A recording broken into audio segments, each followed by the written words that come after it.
The night I discovered my wife and my best friend had been betraying me for a year behind my back.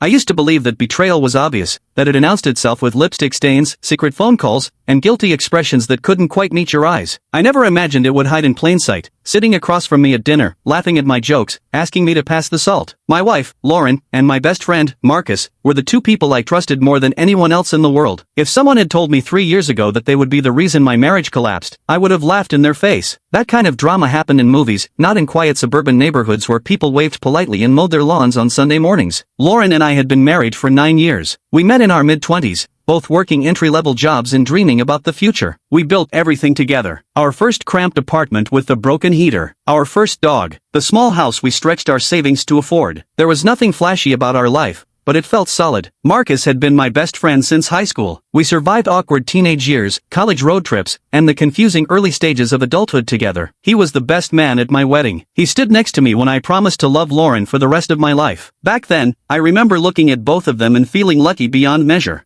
Looking back now, the signs were there, but they were quiet. Too quiet to trigger alarms. It started with small things, inside jokes I wasn't part of, quick glances that lasted a second too long, conversations that stopped when I entered the room. I noticed once that Lauren's phone lit up late at night with Marcus's name on it. She said he was asking about a fantasy football trade. I believed her without hesitation. Why wouldn't I? Marcus was practically family. I trusted him with my house key, with my dog, with my life. The idea that I needed to monitor their interactions felt absurd. Over time, though, something shifted in our marriage. Lauren became distant. Not dramatically, not in a way I could point to and say, there, that's the problem. It was more like a slow cooling. She started going to bed later than me, saying she needed time to unwind. She guarded her phone more carefully. If I walked into the room unexpectedly, she would flip it face down or lock the screen quickly. When I asked if everything was okay between us, she told me I was imagining tension that wasn't there. That work stress was making me paranoid. I accepted that explanation because it was easier than questioning the foundation of my life. Marcus began coming over more often, usually when I was home, sometimes when I wasn't. He'd text to ask if he could stop by to borrow a tool or drop something off. A few times, I came home to find him sitting at the kitchen table with Lauren, coffee mugs in front of them, deep in conversation. They would smile at me, maybe a little too brightly, but I brushed it off. I told myself I was lucky to have a wife and a best friend who got along so well. Not everyone had that.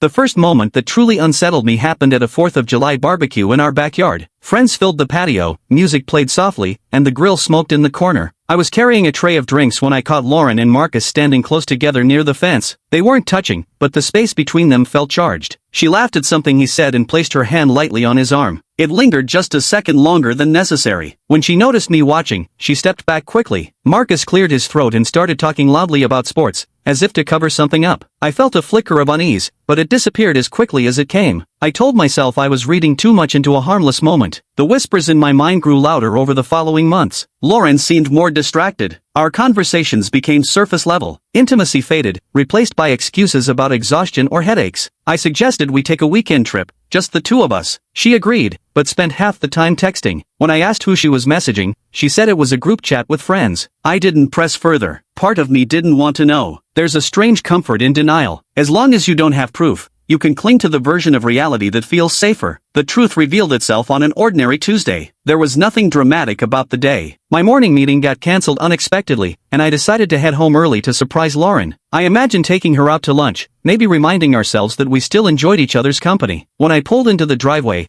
I noticed Marcus's car parked in front of the house. I felt a small jolt of confusion. He hadn't mentioned coming over, but again, he had a key. It wasn't unusual. I walked up to the front door quietly. It was locked from the inside. As I stepped inside, I heard a sound that didn't belong in an empty house. A laugh. Lauren's laugh. Soft and intimate. It was coming from down the hallway. My heart began to pound, not because I fully understood what was happening, but because some deep instinct told me I was about to cross a line from ignorance into knowledge. I moved toward the bedroom slowly, each step heavier than the last. The door was partially closed. Through the narrow opening, I saw them. There are moments in life when time seems to fracture, when your brain refuses to process what your eyes are seeing. Marcus and Lauren were tangled together in our bed, the sheets twisted around them. My best friend, my wife, the two pillars of my world, collapsing into each other. Marcus noticed me first. His expression shifted from pleasure to horror in an instant. Lauren turned and followed his gaze. When she saw me, she didn't scream. She didn't try to deny it. She just looked tired, as if the secret had finally exhausted her. I don't remember deciding to speak, but the words came out anyway. How long? The room was suffocatingly silent. Marcus looked down. Lauren swallowed hard. Almost a year, she whispered. A year. 12 months of shared holidays, dinners, and casual conversations built on lies. Every memory from that time rewrote itself in my mind. The late-night texts, the distance, the laughter at barbecues. It all snapped into focus with brutal clarity. Marcus began talking rapidly, saying it wasn't planned, that it just happened, that they hadn't meant for it to go this far. Lauren cried, saying she felt lonely, that we had grown apart, that she didn't know how to stop once it started. Their words blurred together. None of it mattered. The details were irrelevant. The betrayal was complete.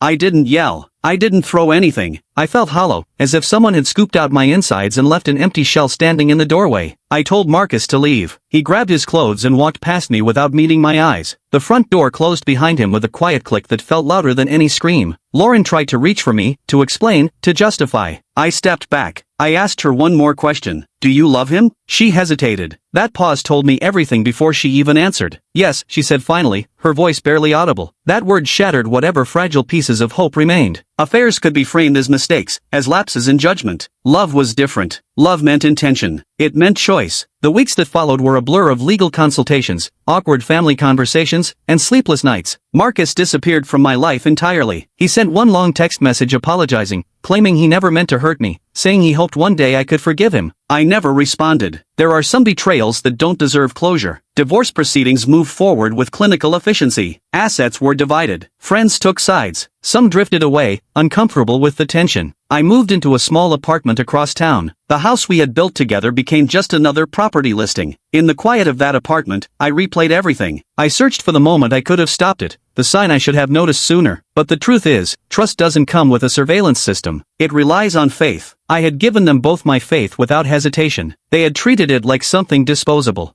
Time, however, has a way of dulling even the sharpest pain. Therapy helped. Long runs in the early morning helped. Conversations with friends who stayed by my side helped. I began to understand that their betrayal said more about them than it did about me. I had loved honestly. I had trusted fully. Those weren't weaknesses. They were strengths placed in the wrong hands. A year after the divorce, I heard through mutual acquaintances that Lauren and Marcus were still together. The information didn't sting the way it once would have. It felt distant, like news about strangers. I realized then that I had finally stepped out of the shadow of their choices. Sometimes I still think about that Tuesday afternoon, about how close I came to living indefinitely in ignorance. If the meeting hadn't been cancelled, how long would it have continued? Another year? 2? Would they have eventually confessed? Or would I have remained the only one unaware? Betrayal changes you in ways you don't expect. It makes you more cautious, more observant, but it also clarifies what you deserve. I deserved honesty. I deserved loyalty. The fact that they couldn't give me those things doesn't diminish my worth. The hardest part wasn't losing my marriage. It wasn't losing my best friend. It was realizing that for nearly a year, I had been the only honest person in a story that required 3 participants. I was the only one playing by rules that the other 2 had quietly abandoned. Now, when I think about trust, I don't see it as blind faith. I see it as a gift. One that should be earned and protected. I still believe in love. I still believe in friendship. But I no longer assume permanence simply because history exists. People can change. Priorities can shift. And sometimes the ones closest to you are capable of the deepest wounds. The night I discovered the affair didn't just end my marriage. It ended a version of me, the version who believed loyalty was guaranteed by time. What replaced him is someone quieter, perhaps a little more guarded, but also stronger. Because surviving betrayal forces you to rebuild from the ground up. And when you rebuild yourself, you learn that even when trust is broken, your ability to stand back up remains intact.